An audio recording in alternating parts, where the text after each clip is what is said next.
You may have weaknesses, you've made mistakes, we all have. But there's a lot more right with you than there is wrong with you. Dwelling on the negative doesn't help you to do better. Beating yourself up for past mistakes doesn't move you forward. The better you feel about yourself, the better you'll do. The more you like yourself, the further you'll go. You can't give away what you don't have. If you're in turmoil on the inside, mad at yourself, critical, condemned, that's what you have to give. Love is not something that you do. Love is something that you can become. It's your quality. If your mind is in a certain way, it's joyful. If your emotions are in a certain way, it's loving. This is the quality of sweetness of body. If your body becomes sweet and pleasant, it's called health and pleasure. If your mind becomes very pleasant, it's called peacefulness and joyfulness. If your emotions become pleasant, it's called love and compassion. If your very life energy becomes pleasant, it is called blissfulness and ecstasy. Only if your surroundings become pleasant, it's called success. In Buddhism, they say replace any negative thought immediately with a positive thought. And the neuroplasticity says the same thing, because neuroplasticity is amazing, but it can be bad. If you have a breakup and you obsess about the person, you're wiring that deeply into your brain. So you have to direct your neuroplasticity, and if you do get that voice in your head, which is normal for all of us, you need to, override that with a positive statement. So your forebrain is the builder, it's the designer, it's the CEO.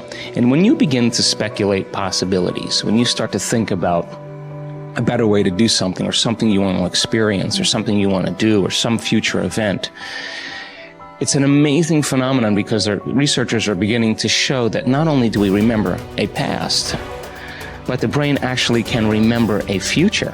And so how does it do that? Well, because the forebrain has connections to all other parts of the brain, it can take a little bit of that knowledge from a specific neural network and a little bit of experience and another neural network of knowledge and another neural network of experience, and it can seamlessly piece it together to create a new level of mind. And then your brain gets a picture or an image, and then you transfix your mind on that image, and those neurons string into place that begin to fire and wire together. And every time you remind yourself of what you want to experience, you're reinforcing the circuitry in your brain to begin to install the hardware for you to actually experience that future event. In other words, the brain already looks like it's already had the event. Now that's super cool, because it really says then that we're remembering a future potential. The imagination is the most marvelous, miraculous, inconceivably powerful force that the world has ever known. And the average individual uses the imagination, if they use it at all, against themselves. They imagine what they don't want. They imagine problems coming. Let's begin to use our imagination the way God meant it to be used. It's the greatest creative faculty that we possess, and we can build anything we want with. The mind is very strong, and one of the things the mind does is develop methodologies or ways of thinking that let it interact with life and not get hurt and be more comfortable.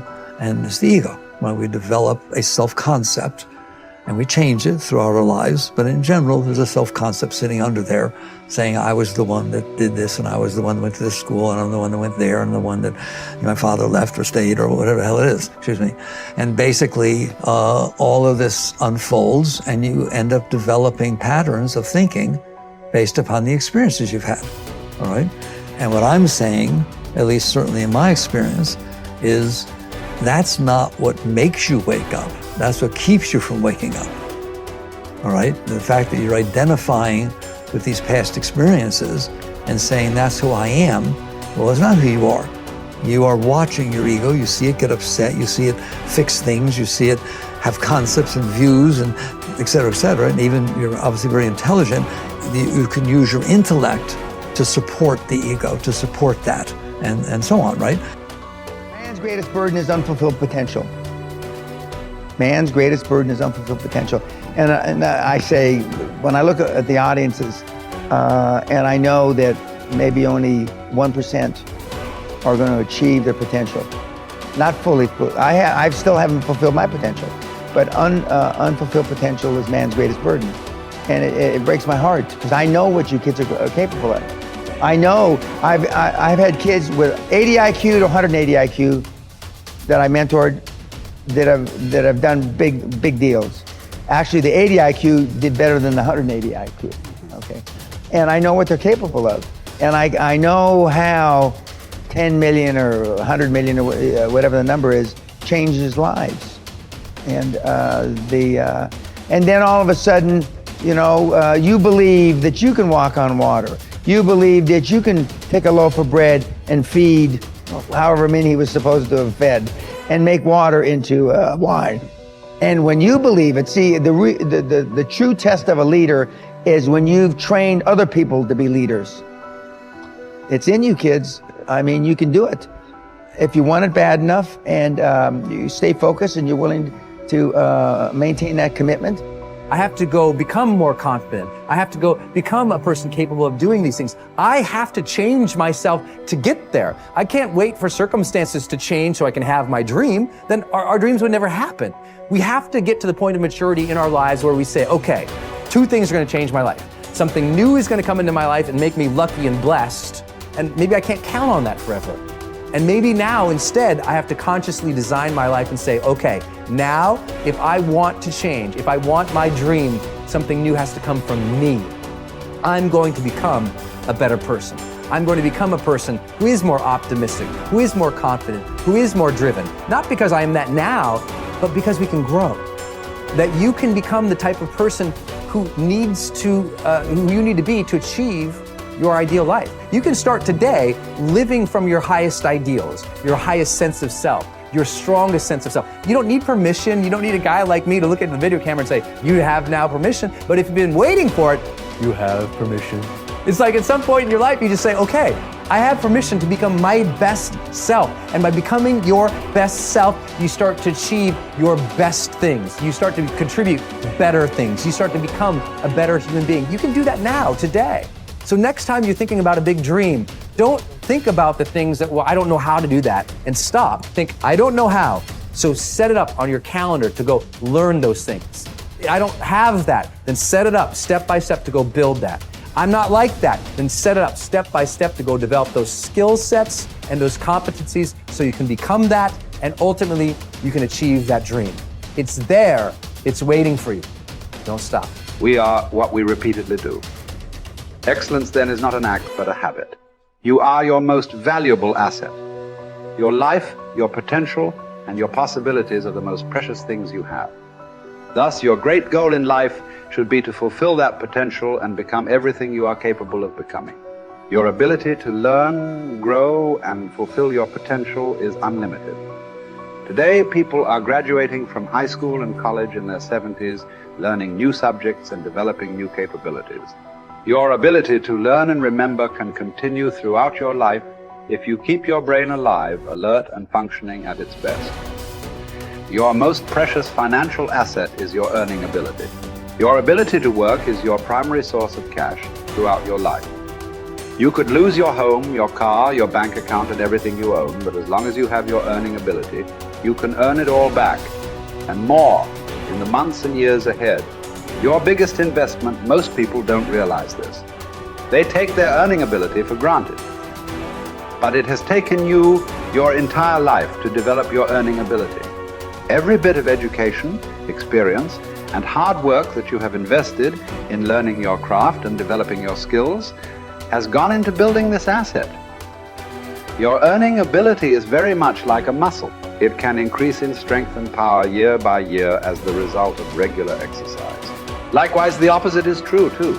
If left alone or ignored, your earning ability, like your muscles, can become weaker or even decline because you have simply failed to upgrade it continually.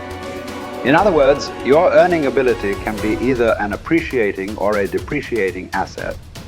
What got you here won't get you any further. Some people are actually losing value each year, declining in earning ability because they are not continually upgrading their knowledge and skill. They don't realize that whatever knowledge and skill they have today is rapidly becoming obsolete. It is being replaced by new knowledge and skills that, if you don't have them and someone else does, you will be in danger of being overtaken by your competition. The achievement of personal excellence is a decision you make, or that you fail to make. But in the absence of a commitment to excellence in your chosen field, you automatically default to average performance, or even mediocrity. No one becomes excellent accidentally or by just going to work each day. Excellence requires a definite decision and a lifelong commitment. Knowledge and skill are the keys to the 21st century. Becoming the best person you can possibly be and moving to the top of your field require the application of self-discipline throughout your life. Mental fitness is like physical fitness. If you want to achieve either, you must work at it all your life. You can never let up. You must be continually learning and growing, every day, week and month, throughout your career and in other areas of your life. If you're going to join the top 20% and stay there, to earn more, you must learn more. Abraham Lincoln once wrote, "The fact that some have become wealthy is proof that others may do it as well." What others have done, you can do as well. If you learn how, everyone who is at the top was once at the bottom. Many people who come from average or poor families with average incomes or who grow up in average circumstances have gone on to become some of the most prominent people in their fields. And what hundreds of thousands and even millions of other people have done, you can do as well. The philosopher Bertrand Russell once wrote that the very best proof that something can be done is that someone else has already done it.